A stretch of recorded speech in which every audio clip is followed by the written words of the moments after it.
The first time I really felt it, it wasn't some big blow-up. It was stupid. It was her phone buzzing on the counter while I was standing 2 feet away, trying to reheat my coffee for the second time. She looked at the screen and smiled. Not a polite smile. Not a "that's funny" smile. More like a private one. Like something had reached through the phone and touched her, and she forgot for a second that I was in the kitchen too. Then she saw me watching. The smile just shut off. Like a door closing. She flipped the phone face down and said, "Probably work." And I said, "Oh," like an idiot. Like I believed it, or like it didn't matter. My name's Ethan. I'm 37. I'm the kind of guy who double-checks the stove before bed and keeps the car maintenance receipts in a folder in the glove box. I don't say that to make myself sound responsible. It's just how my brain is. I like things to add up. Claire is 35. She teaches at a community college near Columbus.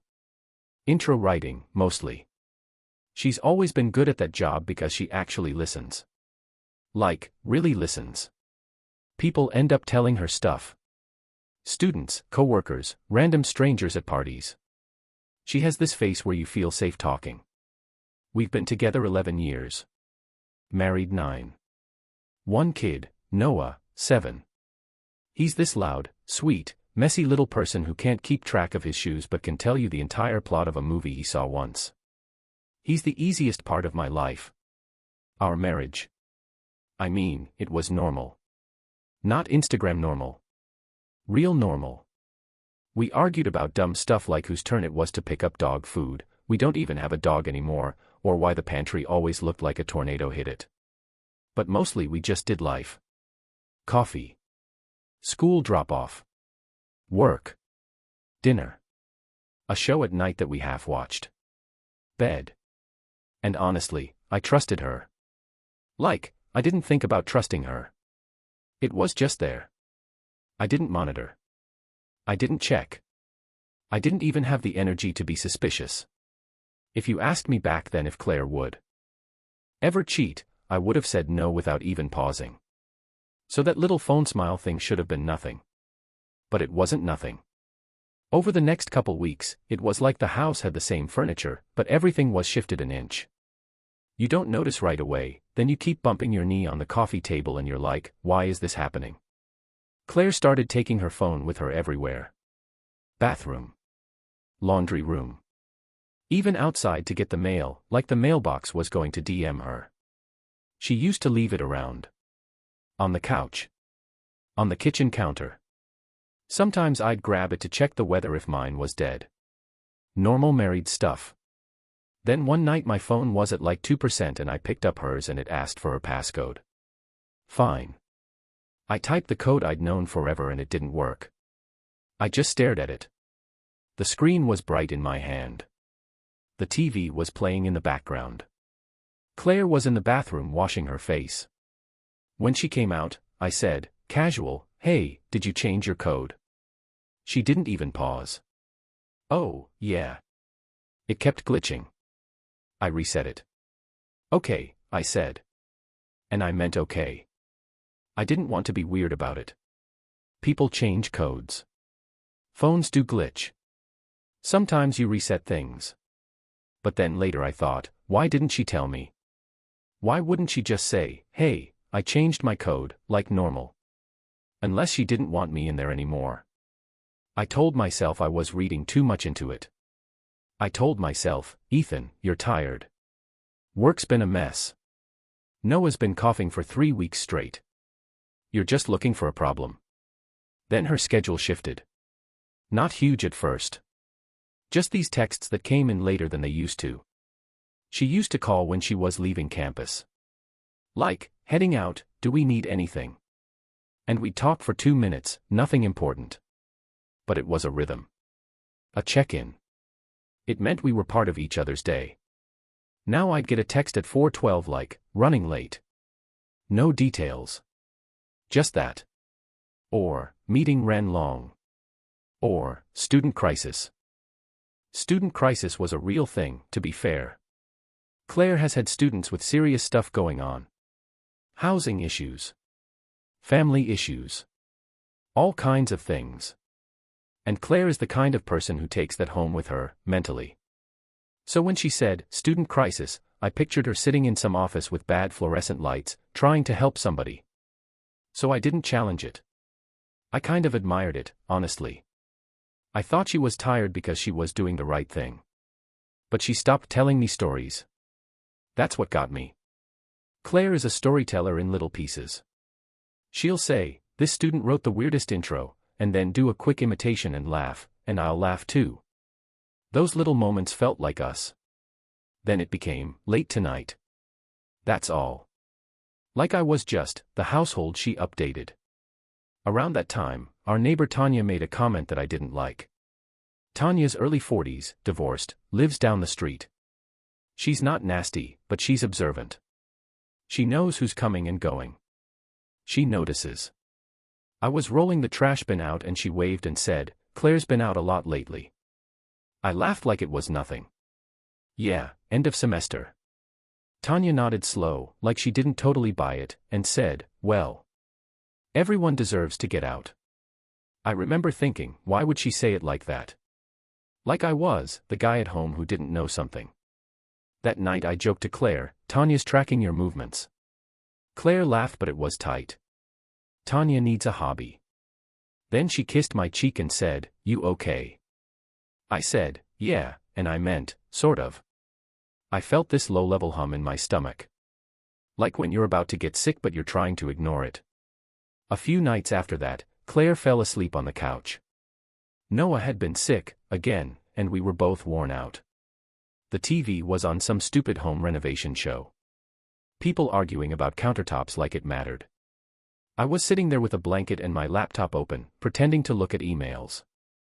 Her phone was on the coffee table, screen up. It lit up once, then dimmed. Lit up again. I saw the top banner for a second. Miss you. That was it. No name that I could see.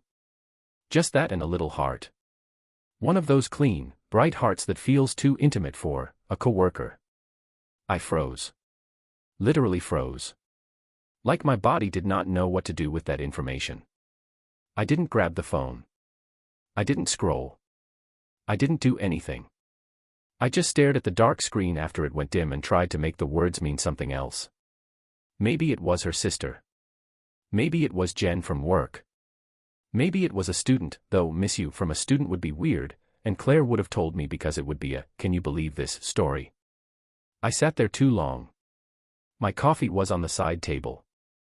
I took a sip without thinking. It was cold and gross and I still swallowed it. Like punishment. Claire was asleep, mouth slightly open, hair stuck to her cheek. She looked normal. Like my wife. That's the part that messes with your head. Someone can look like your life and still be hiding something huge. The next day I watched her like I was meeting her for the first time. She made Noah's lunch. She cut strawberries and rinsed grapes and packed those stupid little yogurt tubes that always end up half frozen. She reminded Noah to put his homework folder in his backpack. She kissed his forehead. Normal. Then her phone buzzed, and she checked it fast. Not panicked, just reflex fast. Typed a reply. Screen off. Her face was neutral but her eyes looked bright. Like she was getting a hit of something. And I felt this stupid wave of shame because I was standing there thinking, is she texting some guy while she packs our kids' lunch? Like. Really? I kept telling myself, Ethan, you're about to accuse your wife because of 2 words. Miss you. That's not enough. Don't be that guy. That week I tried to fix things. Which is also embarrassing to admit. I suggested a date night. Claire said yes too quick. Like she was relieved to have something that made her look normal again. Or maybe she actually wanted it. I don't know. That's the problem. Once your brain starts doubting, you don't know what's real and what's cover. We went to a place in Dublin. Nothing fancy.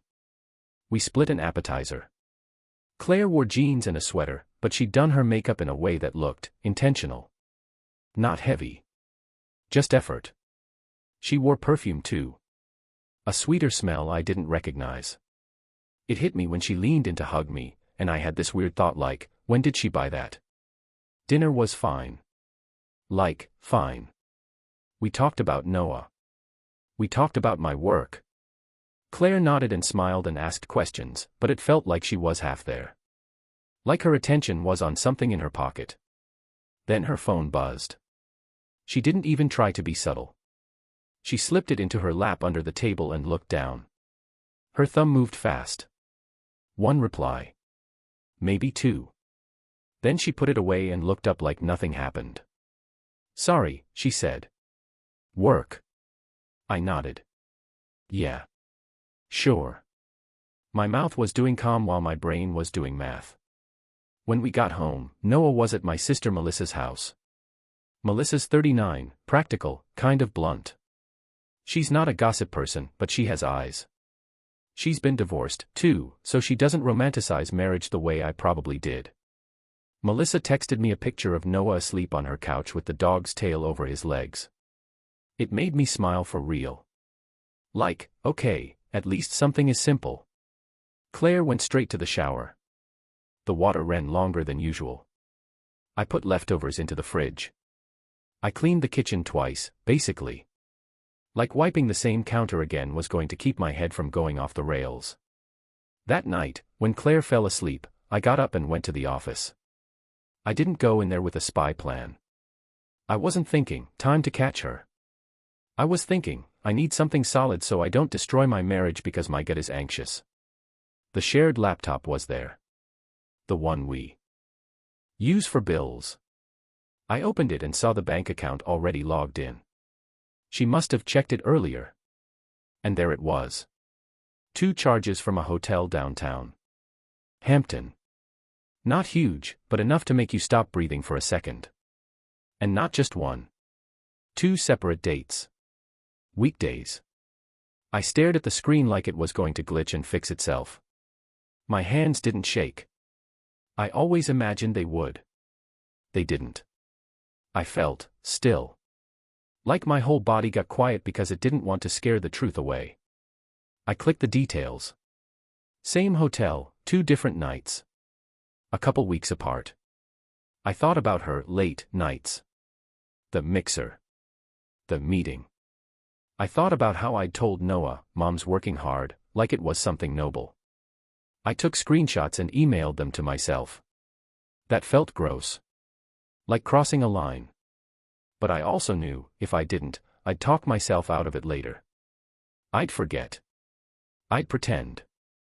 Then I closed the laptop and sat there in the dark office, listening to the heat kick on. The fridge clicking. Normal house sounds. Like the house was pretending too. I went back to bed but I didn't touch her. I lay there staring at the ceiling while she slept like nothing was wrong. In the morning Claire made coffee like always. She asked if I wanted eggs. She reminded me about Noah's dentist appointment next week. She was so normal it made me want to scream, but I didn't. I just answered like a robot. My coffee went cold again. I kept drinking it anyway. That's when the tracking started. Not like a psycho thing. Like a desperate thing. I made a note on my phone with a boring title, something like work schedule, and I wrote down dates. Her late nights. Her excuses. The hotel charges. I checked the bank account every few days. More downtown charges started showing up. Parking garage. A restaurant we'd never been to. A bar tab on a night she said she was stuck at campus. Every single one could have been explained. But together it was like a trail. Then Tanya messaged me on Facebook. One night. I almost ignored it because I barely use Facebook and I don't like neighborhood stuff. Her message said, "Sorry to bother you. Is Claire out of town?" My stomach dropped. I wrote back, "No." Why? Tanya replied, "I saw her car at the Hampton downtown around 7. Thought maybe it was a work trip." I read that message and my throat got tight. Because now it wasn't just my paranoia and my screenshots. Someone else had seen it too. I didn't reply much. Just, thanks. Then I sat on the couch, staring at the wall, while the TV played some commercial about cars and smiling families. I made a decision right there, but it wasn't a dramatic decision. It was more like surrender. I drove downtown. I'm not proud of it. Sitting in your car across from a hotel is not how you want to live. It feels cheap. It feels like you're in a bad movie. But I needed to see it. I needed my eyes to confirm it so my brain would stop bargaining. I parked across the street and sat there. No music. No podcast. Just me and the ticking of the turn signal I hadn't turned off. And then I saw her car. Same dent in the bumper from when she backed into a trash can 2 years ago. Same faded school fundraiser sticker in the corner of the windshield. I didn't get out. I didn't march in. I didn't catch her in the act. I just sat there and felt this slow, heavy grief. Like, okay. It's real. I drove home feeling empty. Claire came in after midnight, quiet. She took her boots off neatly by the door instead of kicking them off like she usually did. She looked surprised to see me awake on the couch. "You're still up," she said. "Yeah," I said. "Mixer ran late," she said, like reading from a card. I looked at her for a second. Her hair was slightly messed up. Her lipstick was gone. She smelled like the sweet perfume and, weirdly, like hotel soap. That clean, generic smell. I said, "How was it?" "Fine," she said. "Just talking." I nodded like I believed her. Again. Because I didn't want a midnight fight. Because Noah was asleep upstairs. Because I didn't even know what I was asking for yet, truth. Confession. An apology. A time machine. She went upstairs. I stayed on the couch for a while and realized I couldn't keep living like this. Not because I wanted drama. Because the lying was becoming the air in our house. The next day I called an old coworker, Rob. He's 38, works in IT security now. He's one of those guys who doesn't panic. When I told him, "I think Claire is cheating," he didn't do the whole shocked reaction. He just said, "What do you know?" I told him about the charges. Rob said, "Don't do anything illegal. No hacking. No dumb stuff. Screenshot what's in shared accounts. Talk to a lawyer before you confront." The word lawyer made my stomach flip. Like once you say it, you can't unsay it. I called my sister Melissa too, eventually. I didn't want to. But it was like trying to hold a heavy box alone and realizing your arms are shaking. Melissa didn't yell. She just got quiet. Then she said, "I had a feeling. You've been, not you." And she said, "Don't do this alone." A few days later, I saw Claire's email open on the shared laptop. I wasn't trying to snoop, I swear. But her inbox was there and a subject line jumped out at me because it had the hotel name in it. "Thank you for staying with us." I clicked. It was a receipt. Her name. Dates. Parking fee. It was the most boring proof imaginable, which somehow made it worse. Like it wasn't an emotional accident. It was a transaction. A routine. I forwarded it to myself and closed the laptop. That weekend she said she was going to a colleague's birthday dinner. "Jen's birthday," she said, like using a real name made it honest. Noah and I did pizza night. He got sauce on his shirt and looked offended by his own clumsiness. I laughed, actually laughed, and then I felt guilty for laughing because it felt like laughing in a burning building. Claire texted at 9:30, "Running late. Sorry. Don't wait." I wrote back. "No. Why?" Tanya replied, "I saw her car at the Hampton downtown around 7. Thought maybe it was a work trip." I read that message and my throat got tight. Because now it wasn't just my paranoia and my screenshots. Someone else had seen it too. I didn't reply much. Just, "Thanks." Then I sat on the couch, staring at the wall, while the TV played some commercial about cars and smiling families. I made a decision right there, but it wasn't a dramatic decision. It was more like surrender. I drove downtown. I'm not proud of it. Sitting in your car across from a hotel is not how you want to live. It feels cheap. It feels like you're in a bad movie. But I needed to see it. I needed my eyes to confirm it so my brain would stop bargaining. I parked across the street and sat there. No music. No podcast. Just me and the ticking of the turn signal I hadn't turned off. And then I saw her car. Same dent in the bumper from when she backed into a trash can 2 years ago. Same faded school fundraiser sticker in the corner of the windshield. I didn't get out. I didn't march in. I didn't catch her in the act. I just sat there and felt this slow, heavy grief. Like, okay. It's real. I drove home feeling empty. Claire came in after midnight, quiet. She took her boots off neatly by the door instead of kicking them off like she usually did. She looked surprised to see me awake on the couch. "You're still up," she said. "Yeah," I said. "Mixer ran late," she said, like reading from a card. I looked at her for a second. Her hair was slightly messed up. Her lipstick was gone. She smelled like the sweet perfume and, weirdly, like hotel soap. That clean, generic smell. I said, "How was it?" "Fine," she said. "Just talking." I nodded like I believed her. Again. Because I didn't want a midnight fight. Because Noah was asleep upstairs.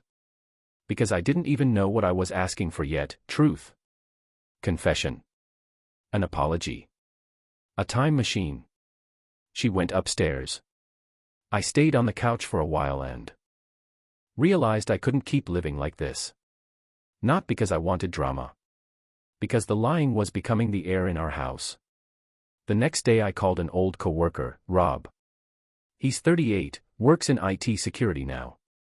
He's one of those guys who doesn't panic. When I told him, "I think Claire is cheating," he didn't do the whole shocked reaction. He just said, "What do you know?" I told him about the charges. Rob said, "Don't do anything illegal. No hacking.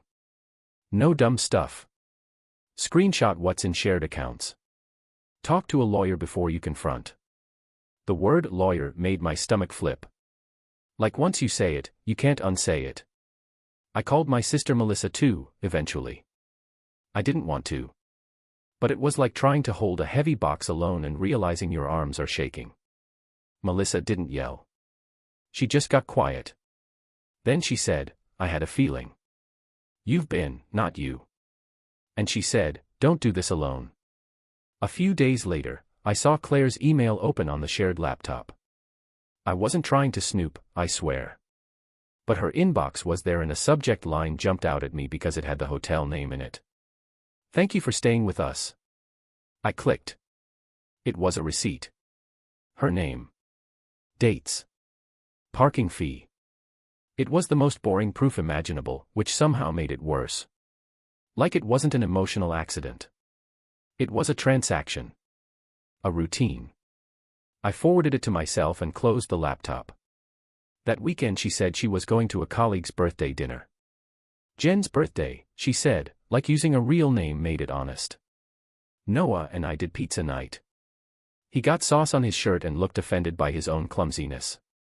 I laughed, actually laughed, and then I felt guilty for laughing because it felt like laughing in a burning building. Claire texted at 9:30, running late. "Sorry. Don't wait." I wrote back, "Okay." I put Noah to bed. He asked, "Mom home soon?" "Yeah," I said. "She's out. But she loves you." He accepted that like it was the only important detail. Then I went downstairs and laid everything out. Screenshots. Printed statements. Dates in a list. It looked like work. Like a spreadsheet of my own heartbreak. Claire came in after midnight again. She froze when she saw me at the table. "Hey," she said. "Hey," I said. She didn't take her coat off right away. She looked at the papers. "Where were you tonight?" I asked. Her voice got sharp fast. "I told you. Jen's birthday." "Which restaurant?" I asked. She blinked. "Why are you?" "Name," I said, still calm, but my throat felt tight. She stared at me. "Someplace in Short North." "Okay," I said. "I know about the hotel." Her face changed. Not into some evil look. Just, the mask slipping. Like she'd been holding her breath and couldn't anymore. "What hotel?" she said automatically. "Too late." "Downtown," I said. Multiple times. She sat down slowly, like her legs didn't want to hold her. We sat there in silence with the kitchen clock ticking too loud. Then she said, barely audible, "How long have you known?" "I didn't want to know," I said. And that was the truth. "A while." She stared at her hands. "I didn't mean for it to happen." I didn't answer right away because that sentence always sounds fake, even when someone believes it. I asked, "Who is he?" She hesitated. Just a beat. But it told me everything.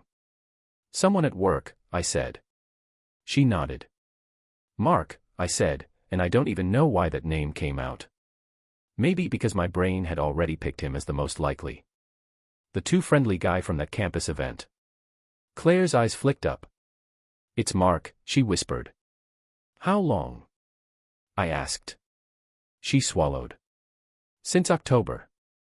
It was January. October. That's months.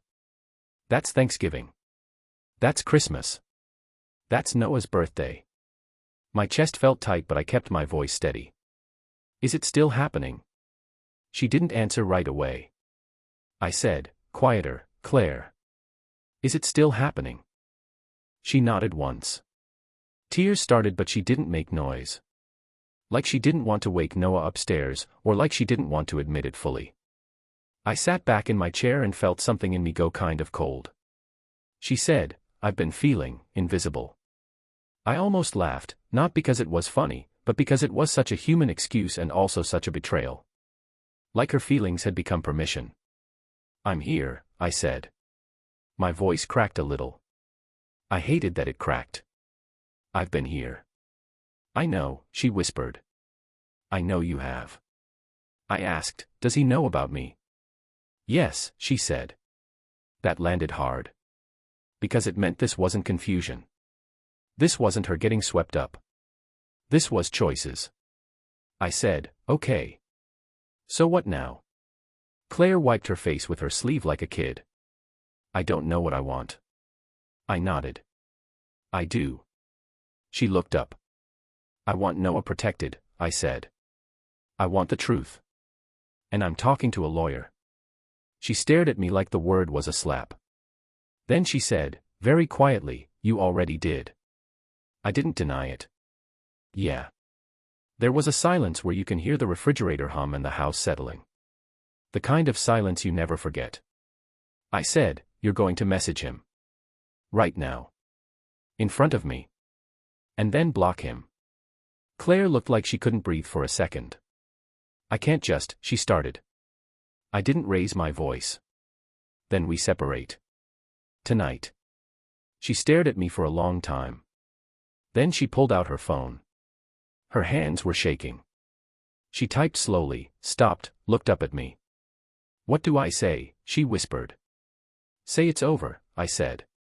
"Say don't contact you." She typed. Hit send. Then she blocked the number. She turned the phone face up on the table after, like proof. It didn't feel good. It didn't feel like winning. It felt like watching someone close a door after the house already flooded. We slept in separate rooms. I didn't sleep much. My brain kept replaying normal moments and poisoning them. Like a slideshow I couldn't turn off. In the morning, Noah ran into the guest room and climbed on the bed like nothing had changed, because for him nothing had changed yet. "Why you in here?" he asked. "My back hurt," I said. It was the first lie I told in this whole thing. And it tasted awful. He asked for pancakes. I said yes. I made pancakes badly because my head wasn't in it and I flipped one onto the stove burner. It smoked a little. Noah thought it was hilarious. Claire stood in the kitchen, quiet, hair tied back, looking like she hadn't slept. We moved around each other carefully, like the floor was thin. After Noah went to school, Claire asked, "What happens now?" I said, "Now we stop pretending." She nodded. Then she said something that made my stomach twist again, like the betrayal had a second basement. "He's not leaving his wife," she said. I stared at her. "He has a wife." Claire nodded. "Yes." "Does she know?" I asked. "No," Claire said, and her voice got smaller. "I just sat there thinking about some woman I've never met, living her normal life, probably making coffee, probably trusting her husband, the way I used to." Claire said, "Please don't tell her." I looked at her and felt this weird clarity settle in. "You didn't protect me," I said. "You protected your secret. I'm not doing that for you." She cried quietly again. I didn't comfort her. Not because I wanted her to hurt. Because I couldn't be the person who fixed her feelings about the damage she did. That day I went to work like normal. Traffic lights, gas stations, people in drive-thrus. The world didn't care. But in my head, I was already choosing what kind of ending this would be. Not revenge. Not public humiliation. Not me screaming in a driveway. Intelligent exposure. Controlled. Clean. Truth placed where it needed to go, without me becoming somebody I'd hate later. That night, after Noah went to bed, I asked Claire for Mark's full name. She hesitated, then told me. I wrote it down. Pen on paper. Simple. Claire watched me and asked, "What are you going to do?" I said, "I'm going to bring reality back into the room." She whispered, "You're going to ruin his life." I looked at her and felt tired all the way down. "No," I said. "He did. You helped." And I sat there after she went upstairs, listening to the dishwasher run, smelling the leftover syrup on the counter, thinking about how insane it is that your life can crack open in the middle of ordinary things. Cold coffee. Pancake smoke. A kid asking for extra syrup. And a phone buzz on a counter that suddenly explains everything. This is where the story ends. How was today's story? I'd love to hear your thoughts in the comments, and where you're watching from. Like, share, and subscribe for more powerful stories.